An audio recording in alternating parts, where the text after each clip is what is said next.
and of Varamin. So that's several things.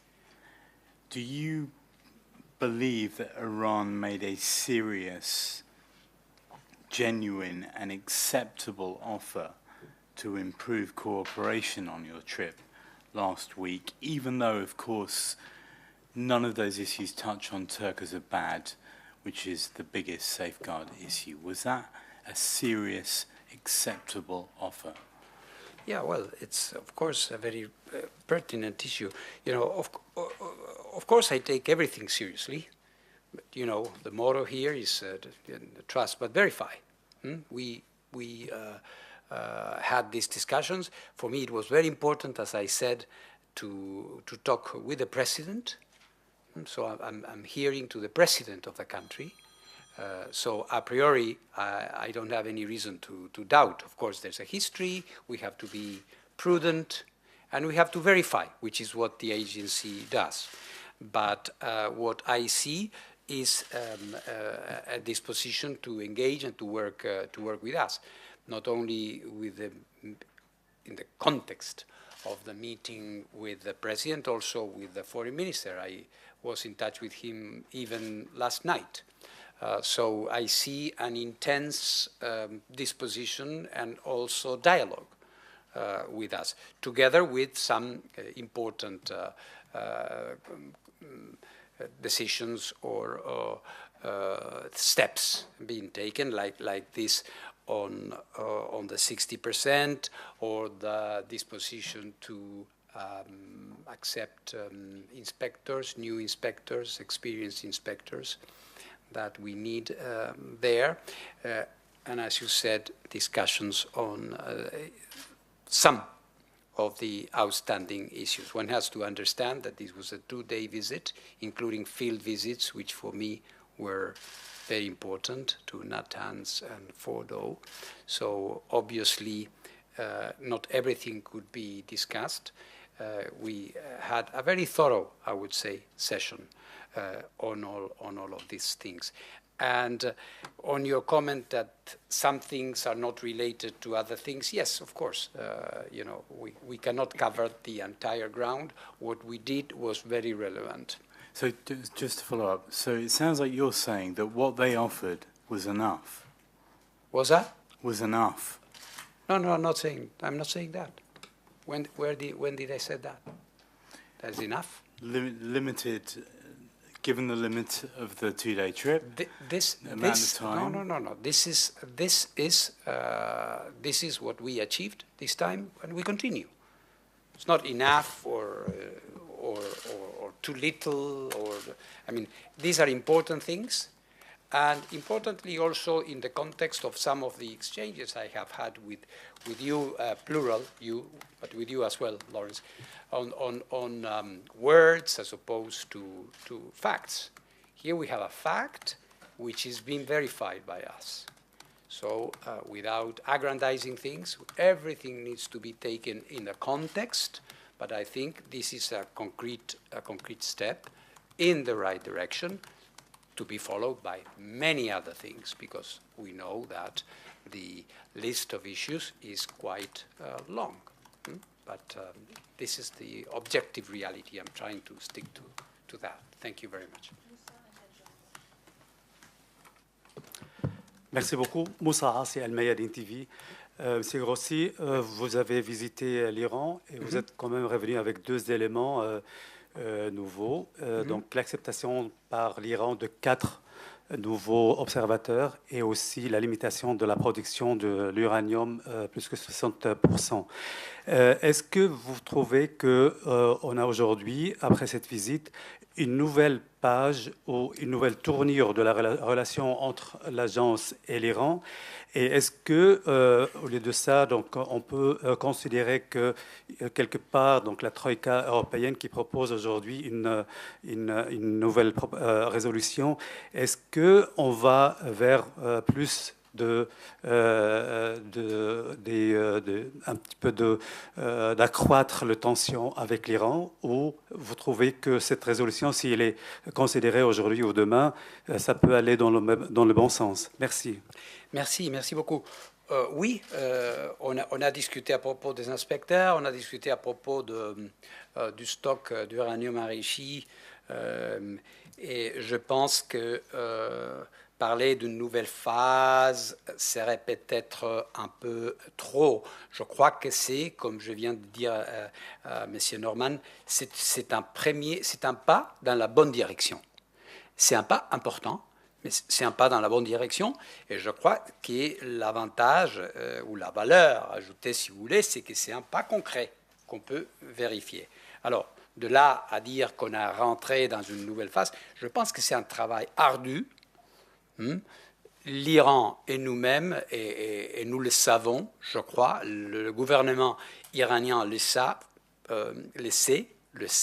est il est très conscient, je crois, et moi aussi, qu'on a, comme je disais tout à l'heure, on a toute une série de choses très importantes qui ne sont toujours pas résolues.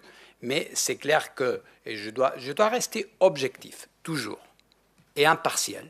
Donc, c'était un dialogue sérieux, c'était un dialogue constructif, on doit continuer.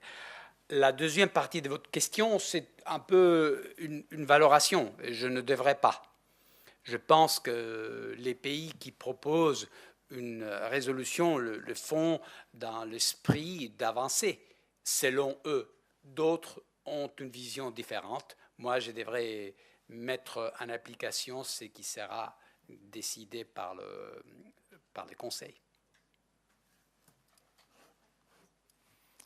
Hi, DG. Jonathan Tyrone, Bloomberg. Hello.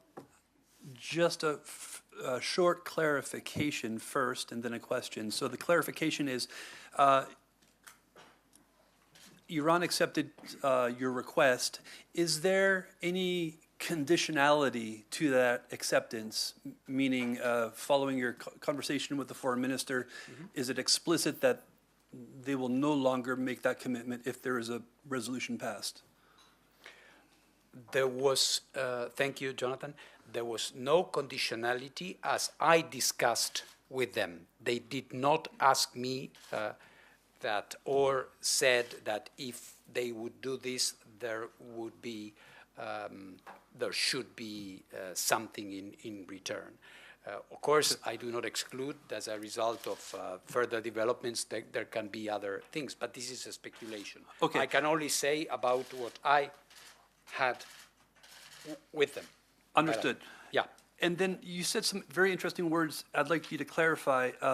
You said in the statement that it's the duty of the IAEA to consolidate, to preserve the non-proliferation regime of which we are the custodians.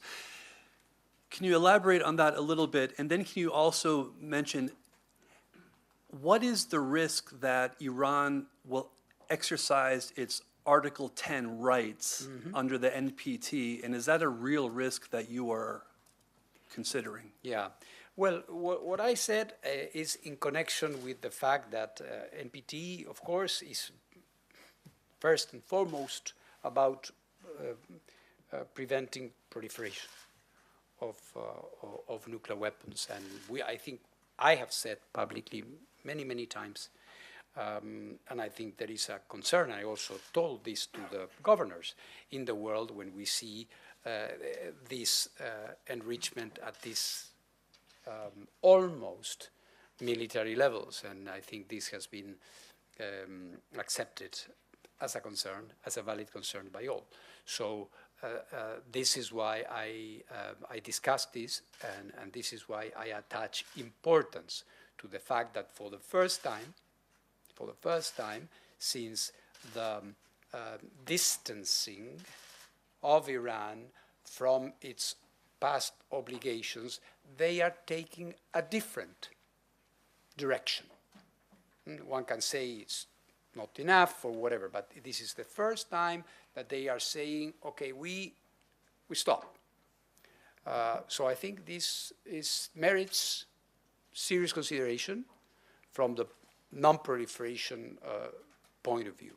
Again, I say it in the context of a host of issues that need to be addressed in its entirety. And the second thing is very important, what you mentioned, Jonathan, because when you go to Iran, and you see the debates there in the country, the press, the parliamentarians, this issue is on the table.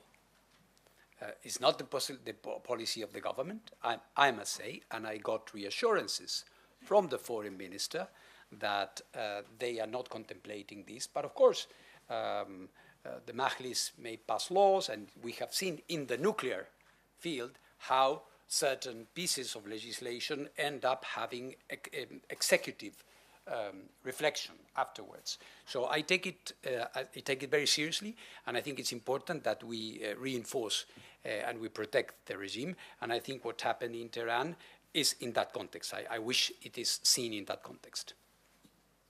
Keshra, BBC Persia, and then we will have OTF Peter. DG, it's Kasra Najib from the BBC's Persian service. Hello. A few questions, if you don't mind. First of all, you visited Fordo in Iran. Can you tell us what you saw there? And because it's deep underground, how concerning is this place in terms of nuclear proliferation dangers? One. Secondly, on the issue of what you have come back with from Tehran, this 60%, my impression is that the Iranians are saying that they would be happy to put a ceiling on the 60% stock if you manage to persuade the European powers not to put forward or go forward with their resolution. How true is that? And secondly, what did you come back with from this trip to Iran? What were the results, concrete steps that you actually got from the Iranians? Okay. And lastly, this question of comprehensive report. Yeah. What kind of report would that be? And what will it have in it other than what you have said in your regular reports? And when will it come out? Very good. 4 or 5 or 6 questions. Fordo, I will try to be compact. Fordo, of course, is a very important facility. My inspectors are there regularly. But given the importance of it, I wanted to form my own opinion about it. I think a facility in and by itself, when it's a declared facility like Fordo, is not a dangerous place in itself. What happens there can have repercussions on the non-proliferation regime and Iran's own obligations if things go in the right direction. So that's what I could say about it. It was very important because it's a facility that has pilot facilities there. They do a lot of research there.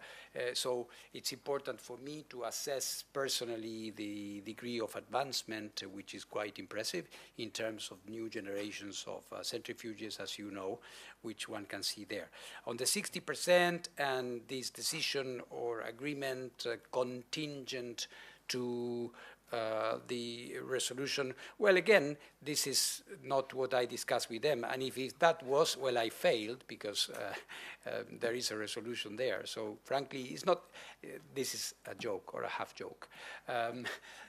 What I'm trying to say is that this is, of course, for the sponsors of the resolution and Iran and the rest of the members of the Board of Governors. It's not something that it will have, of course, an impact on our activities, but this was not discussed as a tit-for-tat thing.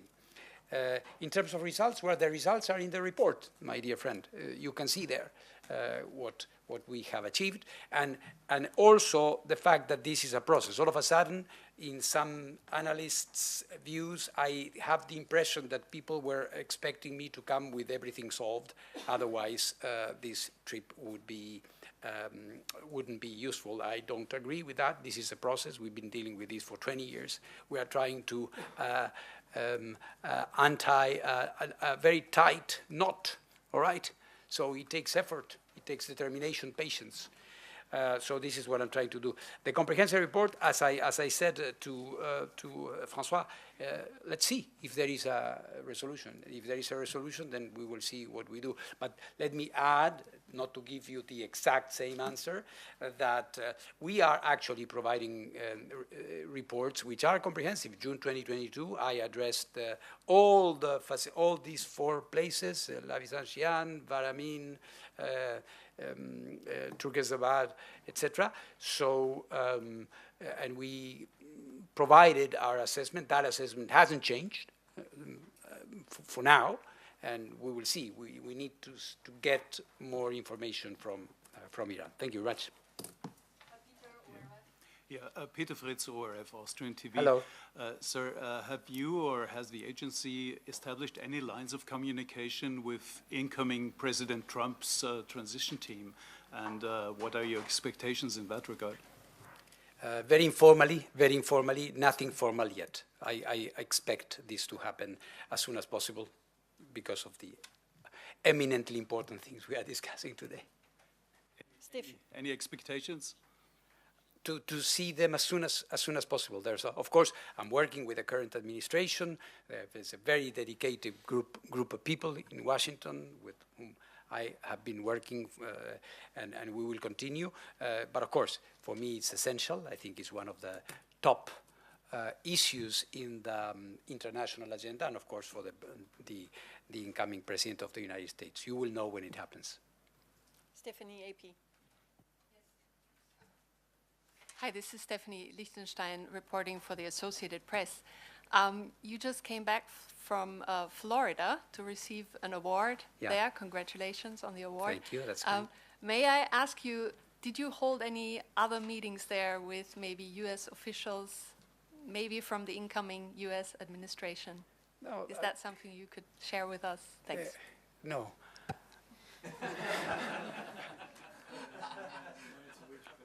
But it was very good to be in Florida. Thank you for the issue of the award. And let me say, if you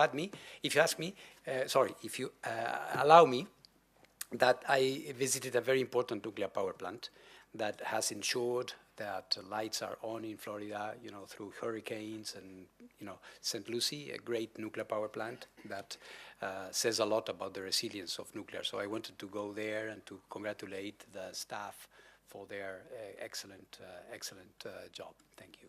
Albert, DPA. Thank you. Albert Otti, DPA, German Press Agency.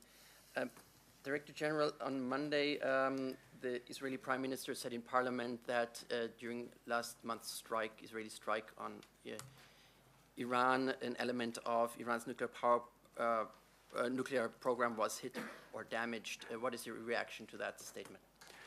Well, I would say if you are referring to the area of Parchin and the so-called Talegan places, we do not consider this a nuclear facility. We don't have any information that would confirm presence of nuclear material there. We didn't have in the past.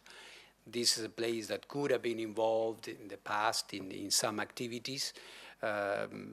Perhaps not even that building. So I don't know. I leave to those military decision makers to judge and characterize places. But as far as the IAEA is concerned, we do not see this as a nuclear facility. Sorry, but you're not concerned that Israel considers targeting elements of Iran's nuclear program, whether or not these are actual elements of the problem? Albert, but this is another question. You didn't ask that. Okay, then I'm asking it now. Yeah. Okay. What is your question, if I'm concerned? Yes, how are you concerned? Are you that the Israeli leadership seems to want to target? Well, I have been saying this, which is valid for Israel or for any other country. You know what my position is on this. There is a body of law that indicates that nuclear facilities should not be attacked, and it is my hope that it will be the case and that good reason will prevail. I hope to be also in touch with the Israeli government about this and other things in the near future. Thank you. Is there any other question? I see, Keshra, you wanted also. One on this very question, DG, the Israelis are saying that this place, Kala, Yes. Keshra, your microphone. Microphone, Keshra. Yeah. Thank you. Sorry, this place used to be used for nuclear activities, and then it stopped, but then it resumed again recently. That's what they are saying. Is that concerning to the to IAEA and yourself? The statement, or because we don't have any fact that could substantiate this. Maybe they do, but we don't. So I cannot say there was activity because we don't have any information that would substantiate this idea that recently some activities, perhaps for some, any activity could be of, relevance. For us, we have very specific technical criteria to determine whether an activity is of relevance for us. Thank you. Lawrence?